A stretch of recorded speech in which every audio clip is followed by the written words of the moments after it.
ಸ್ನೇಹಿತರೆ ನಮಸ್ತೆ. ನಾಡು ನುಡಿ ಯೂಟ್ಯೂಬ್ ಚಾನಲ್ಗೆ ನಿಮಗೆಲ್ಲ ಸ್ವಾಗತ. ಸ್ನೇಹಿತರೆ, ಅಕ್ಟೋಬರ್ ಕಳೆದು ನವೆಂಬರ್ ತಿಂಗಳು ಆರಂಭವಾಗ್ತಾ ಇದೆ. ನವೆಂಬರ್ ತಿಂಗಳ 1ನೇ ತಾರೀಕಿನಿಂದಲೇ ದೇಶಾದ್ಯಂತ 4 ಹೊಸ ನಿಯಮಗಳು ಜಾರಿಗೆ ಬರ್ತಾ ಇದೆ. ಸ್ನೇಹಿತರೆ, ನವೆಂಬರ್ 1ನೇ ತಾರೀಕಿನಿಂದ ದೇಶಾದ್ಯಂತ 4 ಹೊಸ ನಿಯಮಗಳು ಜಾರಿಗೆ ಬರುತ್ತಿದ್ದು, ಇದು ಜನಸಾಮಾನ್ಯರ ಮೇಲೆ ನೇರವಾಗಿ ಪರಿಣಾಮವನ್ನು ಉಂಟು ಮಾಡುತ್ತೆ. ಹಾಗಾದರೆ ನವೆಂಬರ್ 1ನೇ ತಾರೀಕಿನಿಂದ ದೇಶಾದ್ಯಂತ ಜಾರಿಗೆ ಬರುತ್ತಿರುವ 4 ಹೊಸ ನಿಯಮಗಳು ಯಾವುದು ಅನ್ನೋದರ ಬಗ್ಗೆ ಸಂಪೂರ್ಣ ಮಾಹಿತಿಯನ್ನು ಈ ವಿಡಿಯೋದಲ್ಲಿ ನಾವು ನಿಮಗೆ ತಿಳಿಸಿಕೊಡ್ತೀವಿ. ವಿಡಿಯೋ ತುಂಬ ಇನ್ಫಾರ್ಮೇಟಿವ್ ಆಗಿದೆ, ಎಲ್ಲೂ ಸ್ಕಿಪ್ ಮಾಡಿದೆ ನೋಡಿ. ಹಾಗೂ ಈ ಮಾಹಿತಿಯನ್ನು ಪ್ರತಿಯೊಬ್ಬರಿಗೂ ಶೇರ್ ಮಾಡಿ. ಸ್ನೇಹಿತರೆ, ನವೆಂಬರ್ 1ನೇ ತಾರೀಕಿನಿಂದ ಆಧಾರ್ ಕಾರ್ಡ್ಗಳಿಗೆ ಸಂಬಂಧಪಟ್ಟಂತೆ ದೇಶಾದ್ಯಂತ ಹೊಸ ನಿಯಮ ಜಾರಿಗೆ ಬರುತ್ತಿದೆ. ನವೆಂಬರ್ 1ನೇ ತಾರೀಕಿನಿಂದ ಆಧಾರ್ ಕಾರ್ಡ್ ಅಪ್ಡೇಟ್ ಮಾಡಲು ಯಾವುದೇ ಕಚೇರಿಗೆ ಅಲೆದಾಡುವ ಅಗತ್ಯವಿಲ್ಲ. ನವೆಂಬರ್ 1ನೇ ತಾರೀಕಿನಿಂದ ಆನ್ಲೈನ್ ಮೂಲಕವೇ ಮನೆಯಲ್ಲಿ ಕುಳಿತುಕೊಂಡು ನಿಮ್ಮ ಹೆಸರು, ವಿಳಾಸ, ಜನ್ಮ ದಿನಾಂಕ ಮತ್ತು ಮೊಬೈಲ್ ಸಂಖ್ಯೆಯನ್ನು ಅಪ್ಡೇಟ್ ಮಾಡಬಹುದು. ಈ ಹಿಂದೆ ಆಧಾರ್ ಸೇವಾ ಕೇಂದ್ರಗಳಲ್ಲಿ ಮಾತ್ರ ಈ ಸೇವೆ ಲಭ್ಯವಾಗಿತ್ತು. ಇನ್ನು ಮುಂದೆ ಜನಸಾಮಾನ್ಯರು ಆನ್ಲೈನ್ ಮೂಲಕವೇ ಆಧಾರ್ ಕಾರ್ಡ್ ಅಪ್ಡೇಟ್ ಮಾಡಬಹುದು. ಇನ್ನು ಎರಡನೇದಾಗಿ ಅಕ್ಟೋಬರ್ 30 ಆಧಾರ್ ಕಾರ್ಡ್ ಮತ್ತು ಪಾನ್ ಕಾರ್ಡ್ ಲಿಂಕ್ ಮಾಡಲು ಕೊನೆಯ ದಿನಾಂಕವಾಗಿದೆ. ನವೆಂಬರ್ 1ನೇ ತಾರೀಕಿನಿಂದ ಆಧಾರ್ ಕಾರ್ಡ್ ಮತ್ತು ಪಾನ್ ಕಾರ್ಡ್ ಲಿಂಕ್ ಮಾಡದ ಬ್ಯಾಂಕ್ ಖಾತೆಯನ್ನು ನಿಷ್ಕ್ರಿಯ ಮಾಡಲಾಗುತ್ತೆ. ಯಾವುದೇ ಬ್ಯಾಂಕಿನಲ್ಲಿ ಖಾತೆಯನ್ನು ಹೊಂದಿರುವವರು ಇನ್ನೂ ಕೂಡ ಆಧಾರ್ ಕಾರ್ಡ್ ಮತ್ತು ಪಾನ್ ಕಾರ್ಡ್ ಲಿಂಕ್ ಮಾಡದೇ ಇದ್ದರೆ ಅವರ ಬ್ಯಾಂಕ್ ಖಾತೆಯನ್ನು ನಿಷ್ಕ್ರಿಯ ಮಾಡಲಾಗುತ್ತೆ. ಅಂದರೆ ಅವರ ಬ್ಯಾಂಕ್ ಖಾತೆಯನ್ನು ಬ್ಲಾಕ್ ಮಾಡಲಾಗುತ್ತೆ.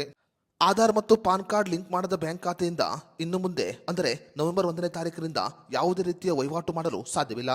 ಕೇಂದ್ರ ಸರ್ಕಾರಕ್ಕೆ ಈಗ ಮನವಿಯನ್ನ ಮಾಡಲಾಗಿದ್ದು, ಈ ದಿನಾಂಕವನ್ನು ಡಿಸೆಂಬರ್ 31ರವರೆಗೆ ವಿಸ್ತರಣೆ ಮಾಡುವ ಸಾಧ್ಯತೆ ಇದೆ. ಇನ್ನು ಮೂರನೇದಾಗಿ ಬ್ಯಾಂಕ್ ಲಾಕರ್ ಮತ್ತು ಬ್ಯಾಂಕ್ ಖಾತೆಗೆ ಸಂಬಂಧಪಟ್ಟಂತೆ ನವೆಂಬರ್ 1ನೇ ತಾರೀಕಿನಿಂದ ಹೊಸ ನಿಯಮ ಜಾರಿಗೆ ಬರುತ್ತಿದೆ. ನವೆಂಬರ್ 1ನೇ ತಾರೀಕಿನಿಂದ ಬ್ಯಾಂಕ್ ಖಾತೆಯನ್ನು ಹೊಂದಿರುವವರು ಮತ್ತು ಬ್ಯಾಂಕಿನಲ್ಲಿ ಲಾಕರ್ ಅನ್ನು ಹೊಂದಿರುವವರು ಒಂದೇ ಬಾರಿಗೆ 4 ನಾಮಿನಿಯನ್ನ ಆಡ್ ಮಾಡಬಹುದಾಗಿದೆ. ಸ್ನೇಹಿತರೆ, ಈ ಹಿಂದೆ ಬ್ಯಾಂಕ್ ಖಾತೆ ಮತ್ತು ಬ್ಯಾಂಕ್ ಲಾಕರ್ಗೆ ಕೇವಲ 1 ನಾಮಿನಿಯನ್ನು ಮಾತ್ರ ಸೇರಿಸಬಹುದಾಗಿತ್ತು.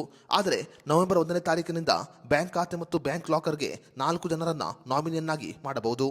ಬ್ಯಾಂಕ್ ಖಾತೆ ಅಥವಾ ಬ್ಯಾಂಕ್ ಲಾಕರ್ ಹೊಂದಿರುವ ವ್ಯಕ್ತಿ ಮೃತಪಟ್ಟಿದ್ದು, ಅವರ ನಾಮಿನಿ ಕೂಡ ಮೃತಪಟ್ಟಿದ್ದರೆ ಎರಡನೆಯ ನಾಮಿನಿ ಅದರ ಸಂಪೂರ್ಣ ಜವಾಬ್ದಾರಿಯನ್ನ ತೆಗೆದುಕೊಳ್ಳಬಹುದು.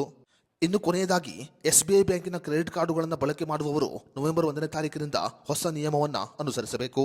ಭಾರತೀಯ ಸ್ಟೇಟ್ ಬ್ಯಾಂಕಿನ ಕ್ರೆಡಿಟ್ ಕಾರ್ಡುಗಳನ್ನು ಬಳಕೆ ಮಾಡುವವರಿಗೆ ಭಾರತೀಯ ಸ್ಟೇಟ್ ಬ್ಯಾಂಕ್ ನವೆಂಬರ್ 1ನೇ ತಾರೀಕಿನಿಂದ ಹೊಸ ನಿಯಮವನ್ನು ಜಾರಿಗೆ ತರುತ್ತಿದೆ. SBI ಕ್ರೆಡಿಟ್ ಕಾರ್ಡ್ ಬಳಸುವವರು ಅಸುರಕ್ಷಿತ ಕ್ರೆಡಿಟ್ ಕಾರ್ಡ್ ಬಳಕೆ ಮಾಡಿದರೆ ಅವರು 3.75ರಷ್ಟು ಹೆಚ್ಚುವರಿ ಶುಲ್ಕವನ್ನು ಪಾವತಿ ಮಾಡಬೇಕು. ಅದೇ ರೀತಿಯಲ್ಲಿ SBI ಕ್ರೆಡಿಟ್ ಕಾರ್ಡ್ ಬಳಸುವವರು ಇನ್ನು ಮುಂದೆ ಶಾಲೆಗಳ ಅಧಿಕೃತ ವೆಬ್ಸೈಟ್ ಅಥವಾ POS ಯಂತ್ರದ ಮೂಲಕ ಕಾರ್ಡ್ ಸ್ವೈಪ್ ಮಾಡಿದರೆ ಅವರು ಹೆಚ್ಚುವರಿಯಾಗಿ 1% ಶುಲ್ಕವನ್ನು ಪಾವತಿ ಮಾಡಬೇಕಾಗುತ್ತೆ. ಈ ನಿಯಮ ನವೆಂಬರ್ 1ನೇ ತಾರೀಕಿನಿಂದಲೇ ದೇಶಾದ್ಯಂತ ಜಾರಿಗೆ ಬರುತ್ತೆ ಅಂತ ಭಾರತೀಯ ಸ್ಟೇಟ್ ಬ್ಯಾಂಕ್ ಈಗ ಸ್ಪಷ್ಟಪಡಿಸಿದೆ. ನವೆಂಬರ್ 1ನೇ ತಾರೀಕಿನಿಂದ ದೇಶಾದ್ಯಂತ ಈ 4 ನಿಯಮಗಳು ಕಡ್ಡಾಯವಾಗಿ ಜಾರಿಗೆ ಬರ್ತಾ ಇದೆ.